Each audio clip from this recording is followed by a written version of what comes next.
We're live with Awesome. Ed Hahn. Ed, I am so glad to have you here. I got to tell you, I don't want to embarrass you, but Okay. I got to tell you, you're one of like the nicest guys on Aw. the internet. I mean, most people, when you go online, they're kind of jerky. And I got to tell you, every post you make, every comment, you're just so respectful. You're so positive. You're so, sharing and giving. I mean, is that like the cynical New Yorker in me? Is that like Sure. the shtick you're doing, or is you're just a genuine nice person? Well, I always get anxious when people say, "No, I'm a nice guy," right? Yeah. That always makes me a little bit suspicious because I grew up in North Jersey, so I get a little bit of the cynicism, right? Right. Um, uh, I'll tell you what. Here's the Yes. thing that I years ago, earlier in my career, uh, I I worked for a startup that was later acquired by what was then a division of Morgan Stanley. Mhm. When we were onboarded, right, the HR folks who talked us through our new employee orientation talked to us about social media, right? And Morgan Stanley, an enormous brand, obviously, tens of Mhm. thousands of people, global footprint, everyone knows that brand. And she said, look, at the end of the day, if you're going to post something on social media, I want you to think, is this something that you'd be okay with the managing director seeing on the front page of the New York Yeah. Times? And this is really solid advice. This is excellent advice. Um, and so, look, I have some not so nice thoughts, like everyone does. I find that hard to believe. I doubt it, but all right. Oh, anyway, There's a I dark side appreciate to Ed. that. Okay, we got it. That'll be another LinkedIn Live. It'll be about the dark side of Ed Hahn. Okay. But I I find that generally speaking, and there's two experiences early in my career that really informed this. That was one.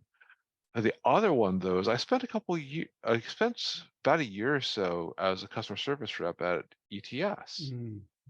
Mm. And I was doing that work, and in the training for it, and look, I was naturally just a very shy and introverted person back in those days.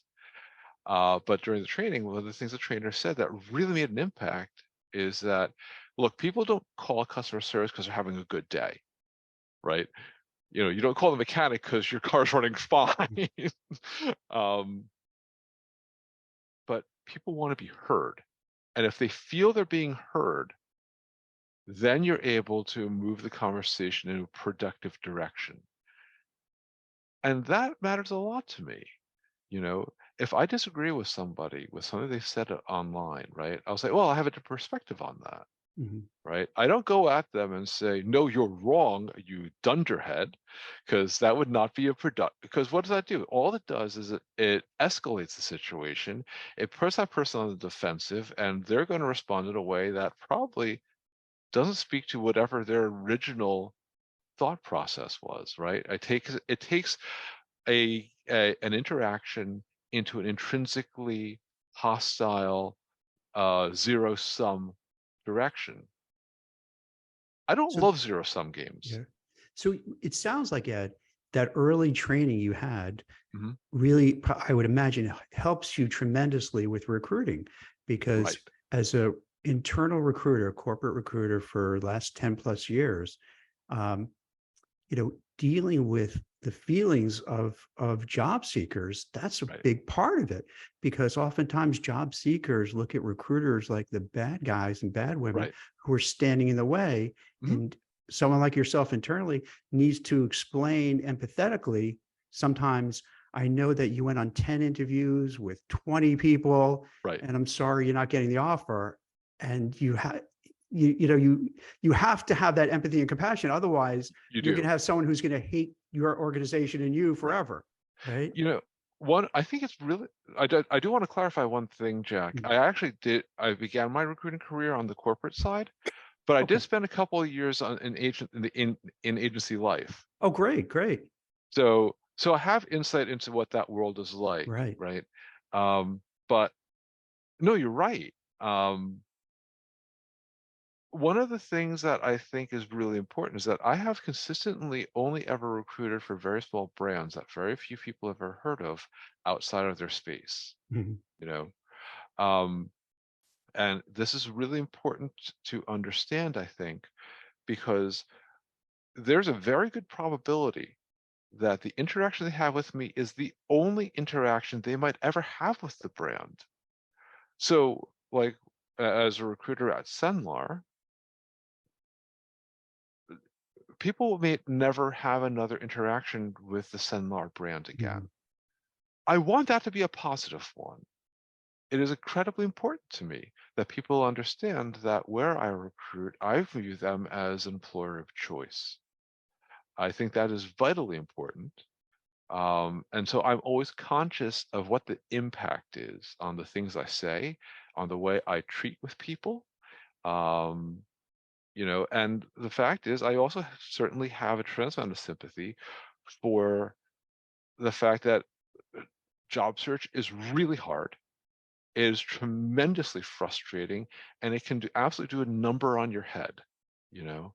And uh, I wasn't always a recruiter, I've been in the workplace now for 3 decades, and Well, so what did you start when you were 10? I mean, you're like, what's going on here? You're like a work prodigy, like a little kid. Your parents said, all right, get to work, no, Ed. no, That's no, it. no. I just look and behave a lot younger than Yeah. my actual chronological age would suggest. That's all. Um, but it's funny because you know I spent 19 years of my career not being a recruiter, and there I was for 19 years a frustrated job seeker. Um, and that also has given me a great deal of understanding and sympathy into the situation that job seekers often find themselves in, right? I mean, unfortunately, the hiring process is a zero-sum game, but to the extent it's possible not to make it one, right? Like you have a phone screen with someone who is great, but for this specific role right now, this team, this manager, not the best fit. Mhm. Now, some people may be tempted to terminate that call immediately, say, listen, this isn't the right role, and then exit and move on to the next phone screen they have scheduled, right? Um, I always try to find ways to say, okay, where else does this person make sense in the organization? What other leader might they have a really good dynamic with? Um, if we've already have the time blocked out, let's actually leverage that and do something productive with it. You've already taken the call from me, so let's not waste that. Maybe there's something productive that can still come out of it. If it's not what we originally were hoping or expecting, perhaps it's something else down the road, which I'm happy to say is something I've actually been able to do a few times. Yeah, that's really great to hear because oftentimes, a person will just won't even hear anything. They'll get ghosted Mhm. or they'll get a blow off. And Yeah, to your point, as the ambassador or the representative of the company, it gives a black eye to the company where you right, feel because I got to tell you, so many times I'll hear from job seekers and candidates who will say, let's say I bring up ABC Widget Company, they'll say, I'll right, never go there because this is my experience with ABC Widget Company. They were so right. rude to me and they blew me off and they ghosted me.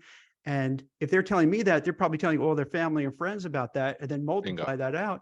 And then it becomes harder for the company to hire people because you get a bad reputation in the space. Right, So like I think it's really smart that you understand and get that and you really want to do your best to that person. I love the fact that right, you were saying, hey, you might not be good for this job, but wait, let's see. Maybe I could find something out. Maybe you have the skills to right. kind of segue into something else.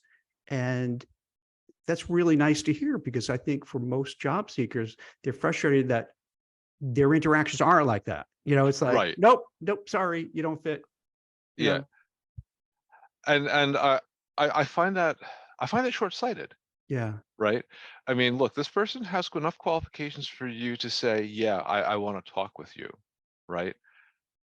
So, okay, so sure, maybe they don't have the right things for this particular role. Okay, fine, I get that. But is the universe of people with these qualifications otherwise so big you can afford to blow off that opportunity? I Right. don't think it is in the vast majority of cases. So- This is yeah, it's very much, I think, a matter of just taking a longer term view. right. So what are speaking of that, what are some of the things as a recruiter who both, works for a company Right. currently, but then also, worked, as an outside third party recruiter like myself, Right. but then also as a job seeker, just banging around for a while. Right. What do you look for in candidates, when they're coming in? Like, what are some of the do's and don'ts for people who are Okay. interviewing? Like big red flags, like, gosh, oh my God, don't do that. It's terrible. Or, Okay. yeah, the way you're doing it, that's perfect, spot on. So I love that question, Jack. Thank you. Um, let's start with the positive stuff, Mhm, right? And I am aware as I say these things that there's a certain amount of privilege that comes of it, right? It presumes that people are neurotypical, and it's very hard for mm, neurodiverse people to try to mhm, do this. I understand that. I sympathize, and there's a population that really needs more respect. Um, this is also true of introverts and people who are intrinsically shy or mhm, have anxiety disorder when talking with others that they're not familiar with. That can also be very, very challenging. What most people, I think, the single biggest takeaway in interviewing, I think, is have confidence, right? And this is a thing that is a very hard line for a lot of people to walk because you don't know if you're being self-deprecating or self-effacing versus being confident versus being arrogant, right? And that is very hard.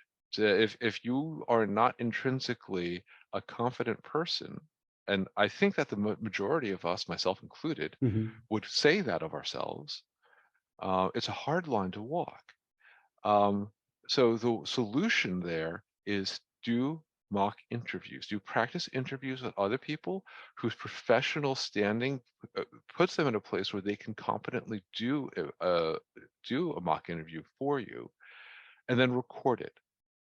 And that's so important, because you might have these tics, these things that you do, behaviors, or things you like to say unconsciously that may not serve you well in the interview. For example, I was doing a prep session a couple weeks ago um, with a candidate, and he was interviewing with a hiring manager that I know loves it when people get to the point, and is frustrated when people don't. And so the verbal tick that he had was, well, I'd like to take my time to, and he kept saying it. mhm, And so about 10 minutes in, I said, okay, I want to draw your attention to this fact. You have on several occasions said, I will take my time too. And I don't think that is what you mean, because what it communicates to my ear is X, that you'll be slow, that you'll take more time than perhaps may be considered a judicious amount, right? And the phrase "I will take my time" somehow indicates a lack of urgency. And can you think of a hiring manager that wants to see that? I'm so glad you brought this up, Ed, because tell me what you think of this. I Okay. found over the years is that the it's the opposite of what people would expect. Okay. You get these people who come in, right, who are Mhm. brimming with confidence. And a lot Right. of times it's undeserved confidence where they're coming in and they think they're the best at whatever they're doing. They're fantastic, right? They're the Right. smartest and they know how to schmooze.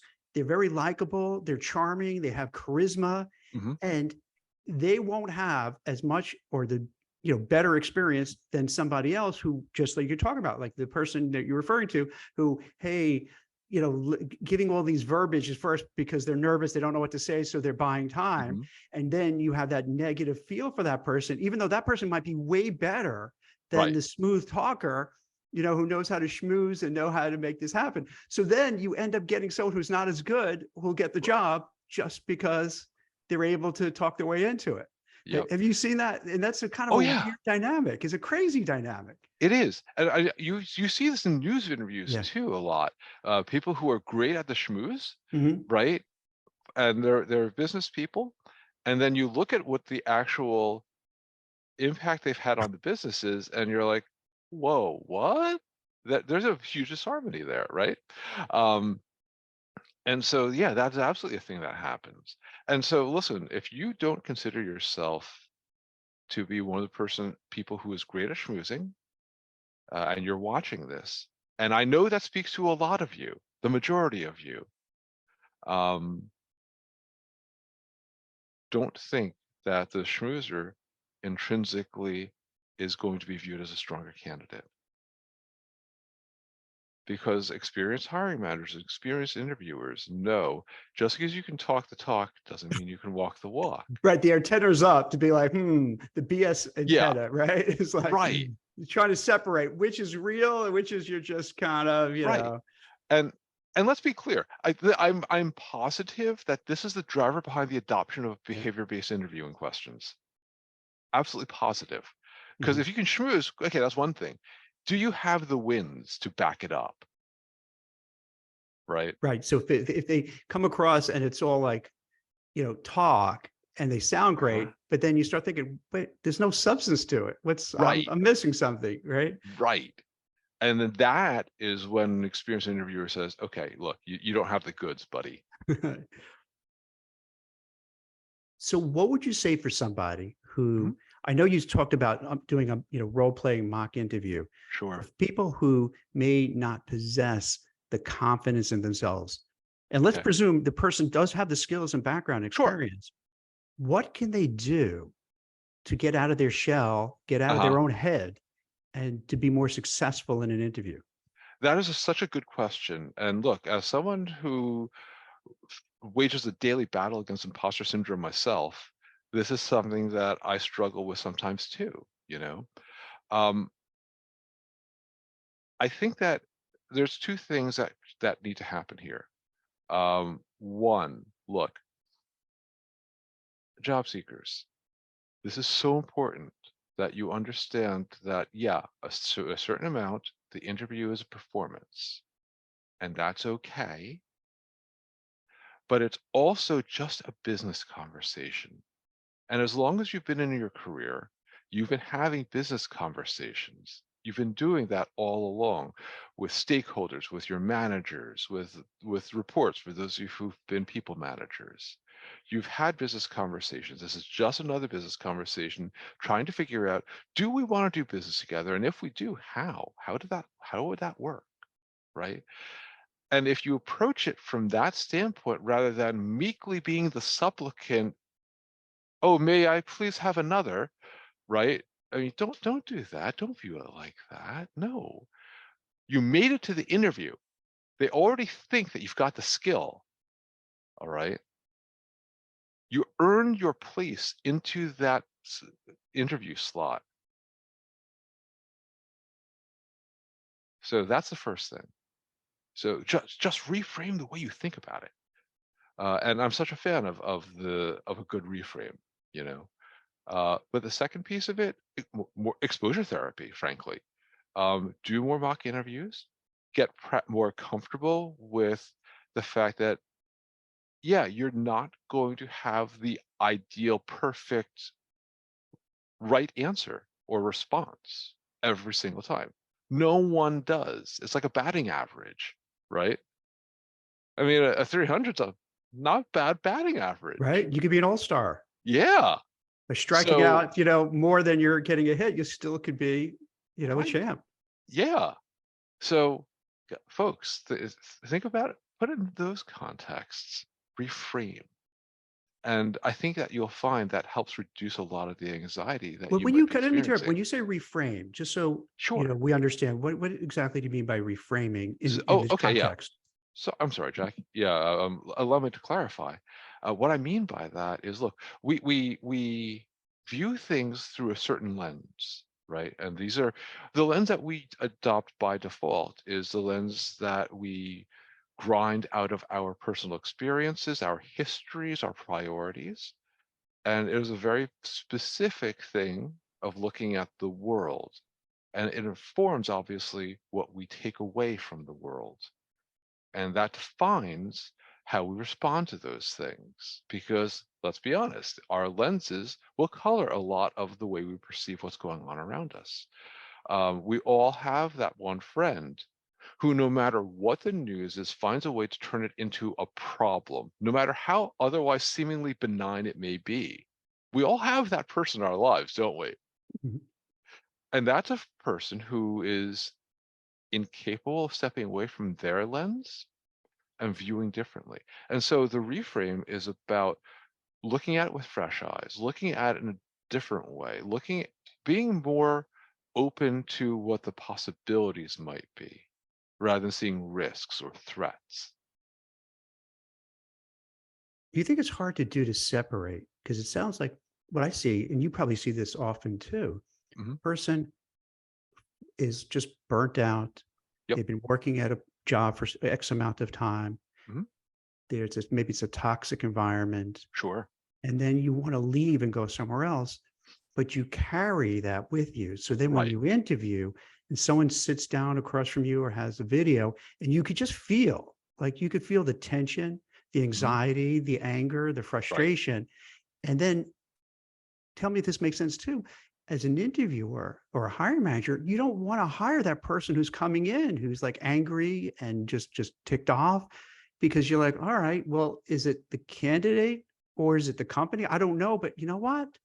In a job market like this, where a lot of candidates, let's just go to the next one, right? Yeah, and that is a huge risk. You're exactly right. And I've certainly had that experience myself. And truthfully, I have earlier in my career probably been that person Mhm. more than once, you know. Um, and so there's a couple of things here that I would say. Number one, just because you've had a bad experience, it does not intrinsically mean that every future experience will also be negative. That's the first thing, right? Um, a lot of the time when people come out of, let's say, let's talk about the toxic environment for a bit, Mhm. right? The toxic environment is because of the team, oftentimes the manager, but not exclusively, or not even always, right? Um, Maybe it was a toxic colleague, and certainly I'm sure we've all had one of those, um, who just finds a way to suck the joy out of everything. Yeah. Um, and so, that's a thing that happens, of course, sure. And so I think one of the most important things that job seekers can do, quite honestly, if you've been separated from your employer, and even if it was voluntary, but especially if it's involuntary, um, take that first week to do a little bit of healing. Take that first week to get your head right. Remember all the things that you actually enjoy, whatever those things may be, and enjoy them. Try to rediscover that spark, rediscover that thing that makes you say, "Man, this has been a good day." Rediscover that, because I think it's very hard to take a lot of that kind of negative emotion into an interview once you're back in touch with the things that actually make you happy. I love that advice. That's fantastic, Ed. Thank you. To piggyback on that, Sure. I find oftentimes when people interview, they don't come in and be their genuine and authentic self. They Right. feel this, and you alluded to this before. It's like, oh, can I have another one? They come in Right. instead of advocating for themselves. It's like, yes, no. You become this robotic version of yourself, Hmm. and then the recruiter or the hiring manager or the interviewer just doesn't get a vibe for who you are. So Right. it's easy to pass and go on to the next person. Is that a challenge too? Do you notice? Oh, absolutely. I think that it depends on the skill sets and Mm. levels of seniority you're talking about, right? Um, but absolutely is a thing I've encountered, and I think what's happening here is is a lot of, okay, I'm going to game plan this. If I say things that are factually verifiable, right, the likelihood of my committing an error is much lower. Therefore, from a process optimization standpoint, I will give as little as possible that is not factually verifiable. The problem is that factually verifiable answers, we have Wikipedia for that. That is not helpful because part of what the process is meant to do is get a feel for how do you think? What is your level of analytical skill? There's a value add that you're expected to offer in an interview, which is, well, here's a thing that happened. Here is what my solution or response was. Oh, and by the way, here are the results, and here's the metric that that speaks to those results, right? My star story that can go to that. And I think that's happening a lot. Um, don't just recite the textbook to me. That's boring. I got the textbook too. I can find it. You know, that's not helpful. There's no value add there. And that's what I think people really want on the other side of the desk in the interview. They want the value add. What is your insight? There's a reason I'm interviewing you, not Bill, right? Now, Ed, on related to this, Mhm. do you think job seekers are disadvantaged at times because they don't understand the role of a recruiter and they Oh don't yeah, know that there's recruiters who just focus on executive search, just staffing, maybe part-time gig contract workers, sure. contingency-based recruiters, and then recruiters like myself who just focus in kind of a couple of very specific niches. Hmm. And then I think it leads to that not really understanding how it works. It Yeah, leads to just frustration and the distrust. So do you think, would you mind maybe sharing with the audience, the different, just a little bit about the different types of recruiters? So, sure. so then the light bulb goes on, goes, oh, I'm not getting blown off. It's just that, like, for instance, with myself, oh, you know, the person's a software engineer, but I don't know really much about it. I don't have any contacts. So I can't Hmm. help. I'm not being a jerk. I just don't, Right. I wouldn't know where to go, what to do. So can you maybe give some color how Of this course. works? Because I think most people will be benefit from like, oh, now I understand how this is. Okay. So yeah, that's a fabulous, fabulous question, Jack. I'm really glad that you asked. So um, most job seekers are probably not aware that recruiters typically have areas of specialization, right? Um, whether we're external recruiters or internal recruiters, I mean, that's kind of the broad division. And of course, each has their own respective, specializations therein. Um, we tend to focus on and specialize in certain areas. For example, I do technical recruiting, yes. Part of what I do in my LinkedIn profile is I explain what kind of technologies I recruit for.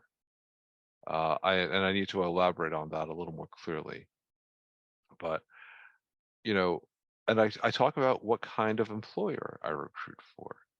But tell me if this sounds familiar, Jack. You get a LinkedIn message from somebody and says, "I'm looking for a job doing X. Can you help me? Can you help?" Right? And X has nothing to do with your universe. Nothing. And this is like what, 75, 80% of the outreach that you receive, I'm betting. Happens all the time, especially if you post a job and then you get the Yep. resumes. And let's say I post something on LinkedIn, you can get 100 resumes. No exaggeration. Maybe 5 are okay. And what I mean by okay, they're worth saving. Maybe Uh, 2, maybe they could be good for the job.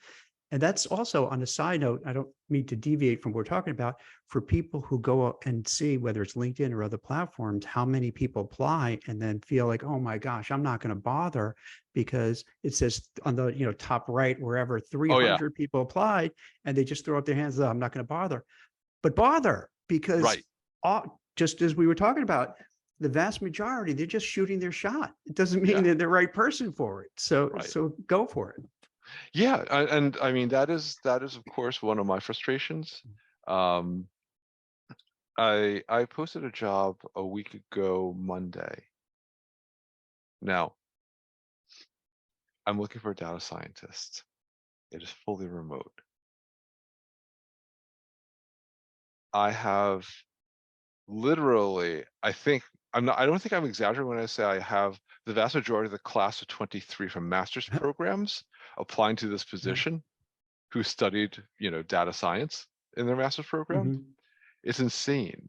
And then I've got one guy who's like bonkers qualified, hold a doctorate, has like, you know, 20 plus years of experience in the space. Like, folks, the level of competition is very high. It is very, very high right now.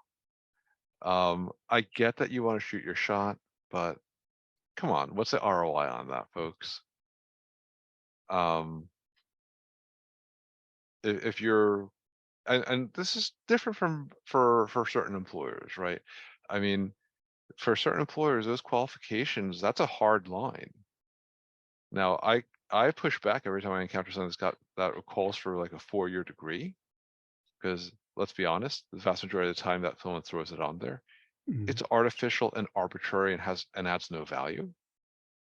Um, and I know saying that means I'm complicating my life a little bit, you know, but at the same time, what it's about the work experience. The more of it you have that's relevant, great. Want to talk with you. Do I think that maybe you might be outside of my budget? Sure, probably, but you know what? I'm going to give you the option to tell me that you're outside of my budget. I want to have that conversation, give you that chance to tell me you're outside of my budget. But I'll get for a while. I was getting a string of messages from folks from overseas who were supply chain professionals. Now, I recruit for a bank. I have absolutely we have as an enterprise have Mm. absolutely no interest in supply chain professionals. There's literally nothing for them to do for us. And this is part of why my LinkedIn profile is written the way that it is. It says, I recruit for this.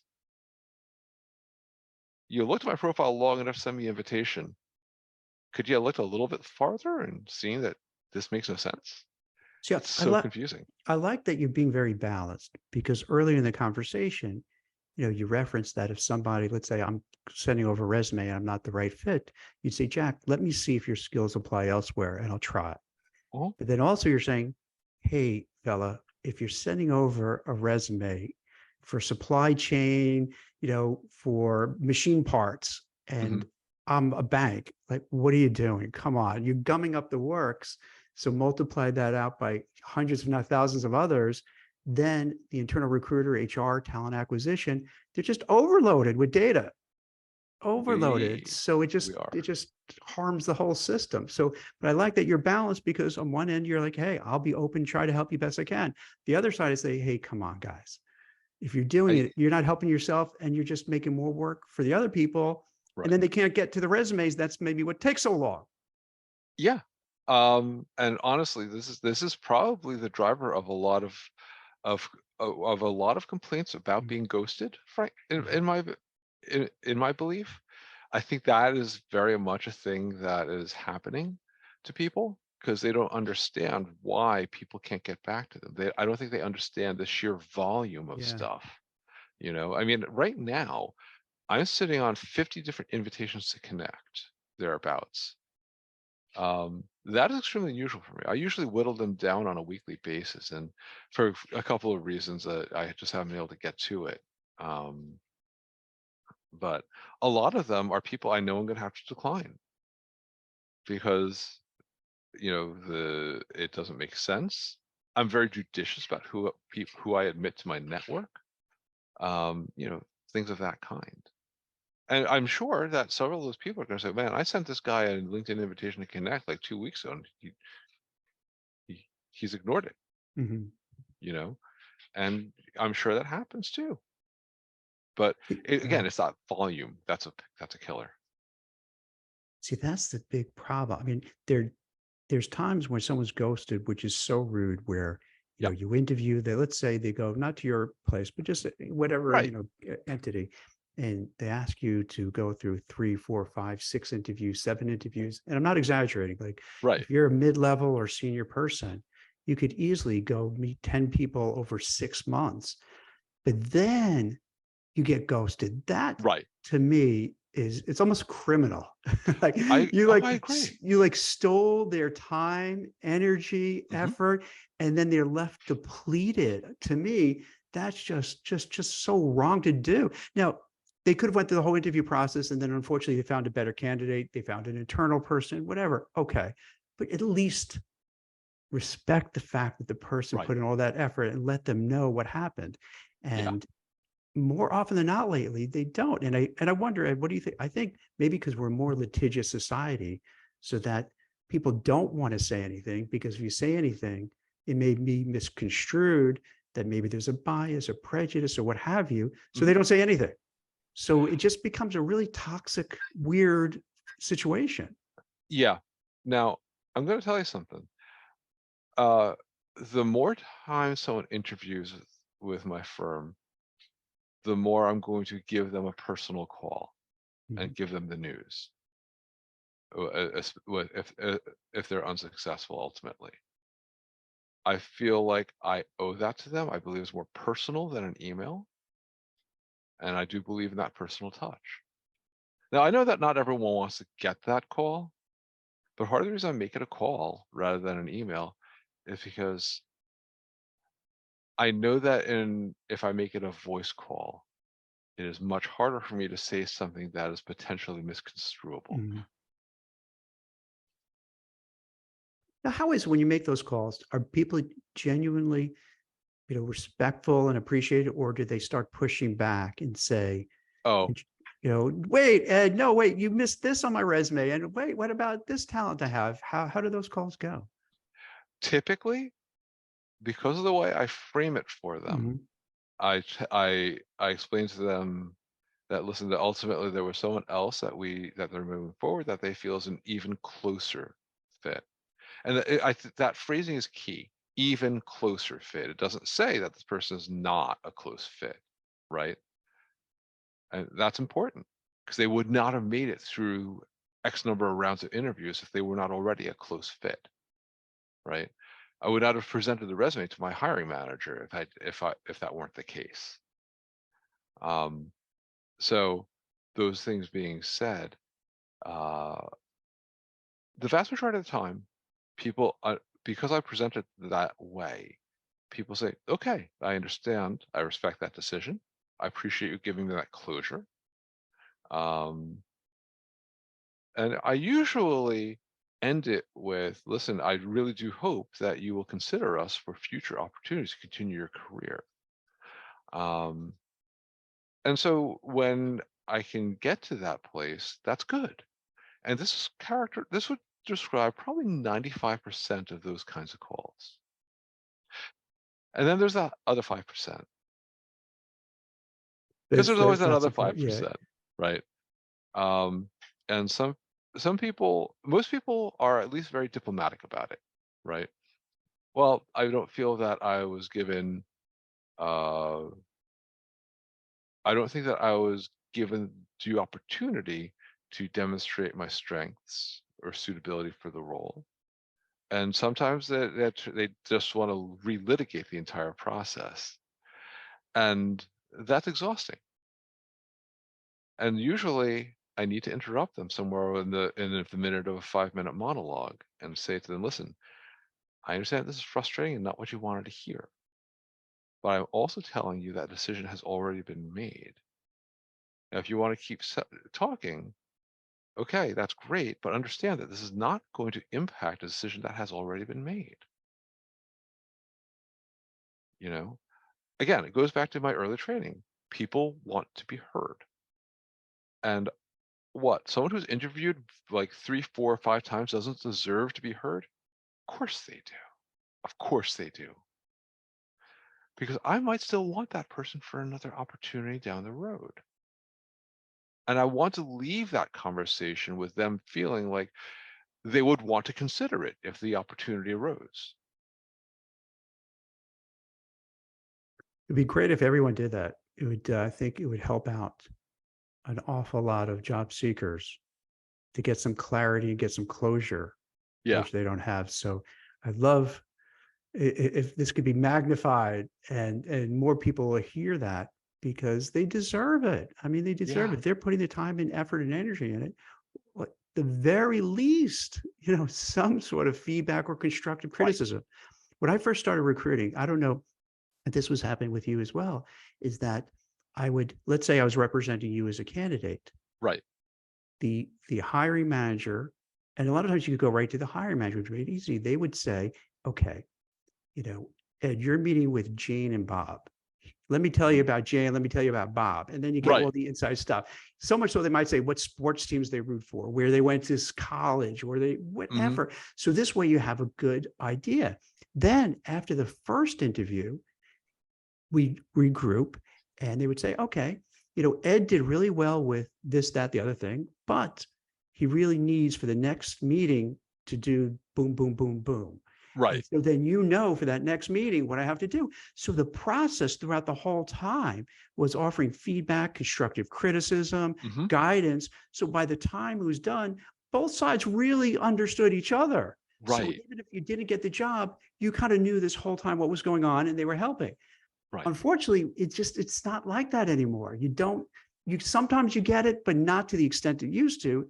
And that's Mhm. what I think one of the things that lead to all these things where you see people so angry and fuming about the whole process because they Sure. just feel I'm in the dark.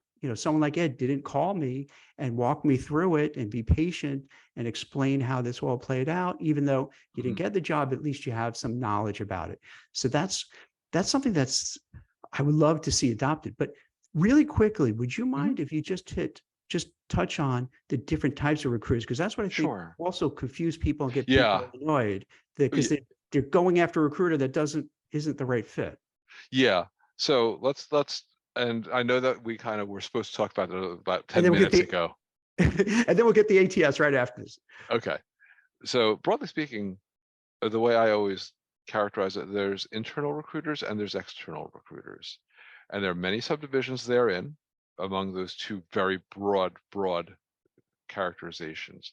The internal recruiter is a corporate recruiter, also usually part of HR, but not always.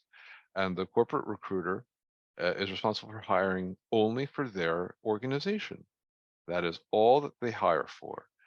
They usually will have an area specialization from within that too.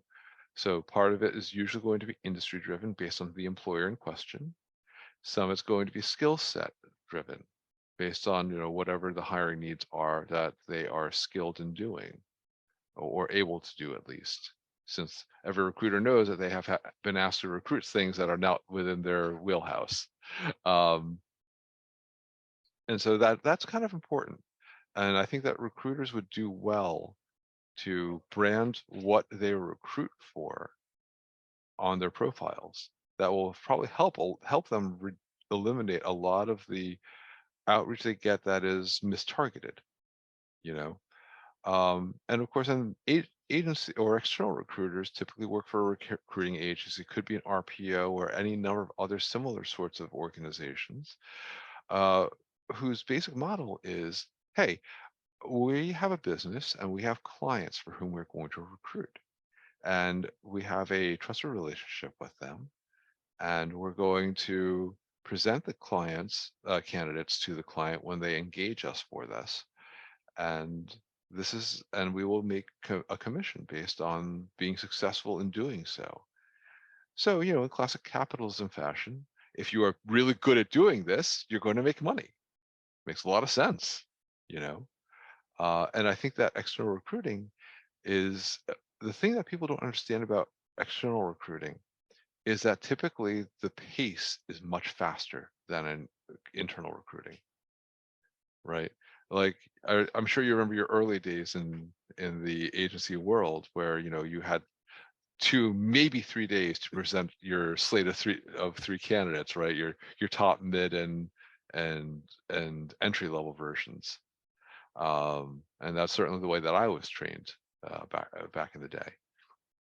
Um, but yeah, external recruiters work on a very different time scale than internal recruiters do. And I think it's really important for job seekers to understand this. And to just to piggyback on it, what happens is, you know, let's say contingency recruiter, contingency means basically you only get paid a commission if you place that person, the person stays for a certain amount of time. Right. Usually it's kind of about 3 months or so. So there's a financial incentive for a recruiter to place you because they're going to make a fat commission on it, and you're going to get, you're going to get that job. So the interests align together to make it happen. But the challenge, I think, what happens for a lot of people is that recruiters tend to focus on very niche areas. Not all of them, but a lot of them. True. And so that if, let's say, you don't fit that recruiter's niche, that recruiter probably would be thanks, no thanks, I can't help you. And the person might feel they're getting blown off, but they're not really blown off because the person's being honest. Like, I can't really help you. I Right. don't really know that space. I can't do it. And I think recruiters need to do a better job of articulating that and say, hey, I'm not Sure. ignoring you or ghosting you or blowing you off. It's just, let's say myself, I place on Wall Street compliance, legal risk, audit, anti-money laundering, and so forth. Right. But if I had to like place somebody, someone asked me, can you help me? I'm a designer, I'm a creative type. Right. I have no clue what to do. You could Right. put a gun to my head. I wouldn't know who to go to, what's good, what's not Sure. good. So when you're looking to deal with a recruiter, I would suggest you find somebody who specializes in your area. So they know your space, they know what you do, they know the type of jobs, they know the hiring Yeah. managers, they know the HR people, they know the culture. So that helps out a lot. Then also you have like staffing, which is more temp, contract, what have you. And then you have the executive level, executive search, which usually is like C-suite. So Right. when you're speaking and looking for a recruiter, you got to want to find where do you fit in. If you're looking for a gig, a contract, what have you, go for one type of recruiter. If you're looking for somebody, for let's say mid to senior level, you might want to find that contingency who specializes. And if you're a C-suite, you're going to look for a different type as well. Sure. And that might help you out so you don't feel as if like, why am I getting the cold shoulder? And then a lot of times if people, it feels like you're getting blown off, it's because it's going to sound crass, but it's a eat what you kill kind of environment. So like you only get paid if you place somebody. So you don't have the time, as Ed was saying, it's a fast paced thing. So every person who you're dealing with who doesn't really fit what you're doing, a designer person, a creative person, a software person who doesn't fit, you're losing out to your competition who is focused on Right. it. So they're not being jerks. They're just being like, hey, I can't, because if I would deal with every single person, I can't help you anyway. And it's taken away from me finding that right person. So Right. that might be one of those aha moments for people, watching, Ed and I, like, oh, that's happening. That's why that recruiter couldn't help me because they don't know anything about my space. They can't help. Right. I mean, look, we're both Jersey guys, right? Mhm. And what is our biggest industry Yeah. in our entire state? It's pharma, right? And And I don't know anything about pharma. That's it. I Like, don't either. And more that's, importantly, I the couldn't people, tell you somebody there. I have no idea right, really. right. Yeah. Um, I know I've picked up a little bit about pharma because I've Mhm. spoken with other recruiters who are Mhm. in that space. And the Yeah. thing I've learned is that pharma, if you haven't already been there, the likelihood of you getting in is extremely small, you know. Um, like and yet I'll get messages from people who are in pharma, and I'm like, listen, man, I don't know a blessed thing about your industry. You're a 10-year validation expert. I don't know from validation. I don't know what that means. I don't know how to present you to anyone. And heavens, the best I can do is refer you to someone who does recruit for that in that industry, who knows exactly what you do, knows exactly what your value is, and is best positioned to present you to a hiring manager or client that can make that work. And that's what I try to do as well. I think that's great to say, hey, not familiar with that industry. However, I'll do my best to see if I could find a recruiter who does specialize in that Mhm. space and, try to make an introduction to help you out. All right. I Now, Ed, you ready? I am. Let's talk about the ATS because I know Well, that's let's do. something that you're really excited to talk about and you're an expert Oh in. yeah. And And that's another thing in addition to trying to for people to figure out what the heck do recruiters do, now like what the heck is going on with Okay, ATSs? So maybe you can make it sure. super simple and easy for people. Is it Yep. the is it like evil robots or just this is just what it is? So it is not an evil robot. It is not the coming of Skynet. For those of you familiar with the Terminator franchise, it is not the coming of the Matrix. All right. So let's stop. If you're thinking about it in those terms, please stop. That's not a thing. An ATS is ultimately a glorified database and contact management system. That's what an ATS is. It stores data. It allows people to send messages through the system. Applicant tracking systems do that. They don't select people. They don't typically reject people. When you get rejected from an applicant tracking system, it's almost always because an actual person said, no, this person doesn't make sense for this. Okay. That is absolutely critical to understand. The recruiter identifies who to talk to, who not to talk to. That's all. It's very simple. So why is there so much angst attached to it, do you think? I think this is actually the confluence of two different things when it happens, Jack. Um, so uh, I was just talking with someone else about this very thing last night.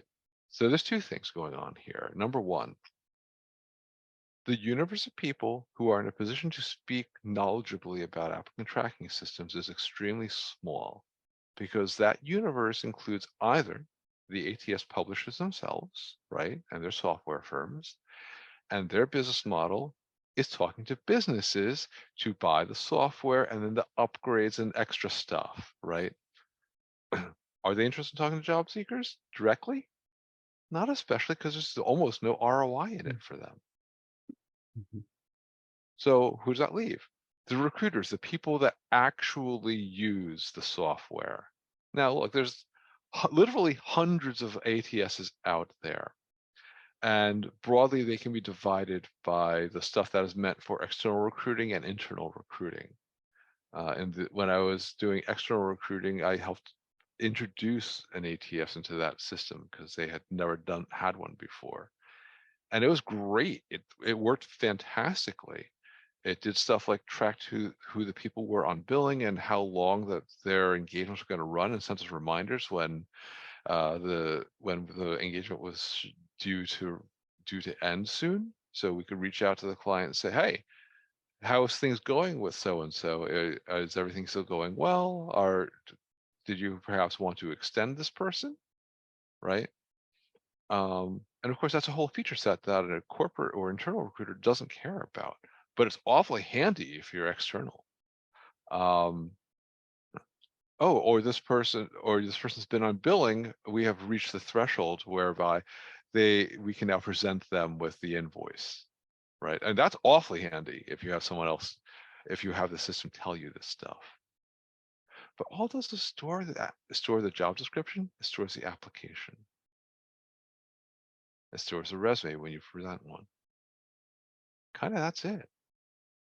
I appreciate that's really helpful. And I think sometimes you want a boogeyman to blame everything on, You do. all Oh, the misfortunes, all the evilness, all the bad stuff. So it's easily, to point to figure it's because of this, or, whether it's the recruiter or the ATS, what have you. yeah, And this is why I thought this would be a great conversation, sure. and wanted to invite you to chat because this way we're able to dispel some of these myths Exactly. so that people could get a better understanding about like, oh, okay, this is how it works.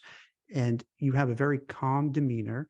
You're able to just you walk it through step by step, whether the recruiting side of things and the ATS, which I think a lot of people need to hear, for the ones watching today, but then as we reshare this video again and again, I think that's going to help a lot of folks who are just confused by how it works. And I Sure. really appreciate you shedding light on how it is and really just breaking it down so that it's almost, it's not as complex. I think both you and I would love to say how what we do for a living is so complex and so sophisticated, and we have to be such geniuses, but the reality is not really. No. So, so all it takes is someone like yourself to walk it through. And I really appreciate, because I know you're very busy, and taking the time out of your day to share your wisdom and your knowledge with everybody. So I really appreciate you coming on here. And My before we pleasure. end, any last minute that maybe I didn't ask you about that you just like to bring up? No, but I do want to come back to something because I Sure. said there were two things happening with where all this anxiety and nausea Yeah. about the ATS is coming from. I think the other piece of it is people who propagate the information that is incorrect. Hmm. Um, Look, there's plenty of really well-intentioned people who want to help job seekers and they want to share the information they feel is going to be valuable to them. Unfortunately, sometimes that includes information that they are not in a position to vet, but they took it from a source that they do trust, right? And that's absolutely one thing that happens. The second thing that happens is that there are people either out of um, who are just theorizing, right? Because it's an attractive boogeyman, as you say. But there's also people, I think, who are just bad actors, and they're going to try to whip up this fear and uncertainty and doubt regarding the ATS because, hey, by the way, my resume template is ATS compliant, and if you buy it, you can beat the ATS. Oh, I gotcha. So there's a financial interest Yep, in some people to say, oh, it's terrible, but guess what? I'm here to save you, kind of thing. Is exactly. that, I gotcha. Okay. So, but absent that, I don't think so, Jack. It as always, it's a great pleasure to talk with you. Excellent. Well, thank you so much, Ed. This was great. Well, I hope everybody, appreciate all this knowledge that Ed shared. And thank you so much, my friend. My pleasure, absolutely, Jack. All right. Thank you. Take care. Bye bye. You too.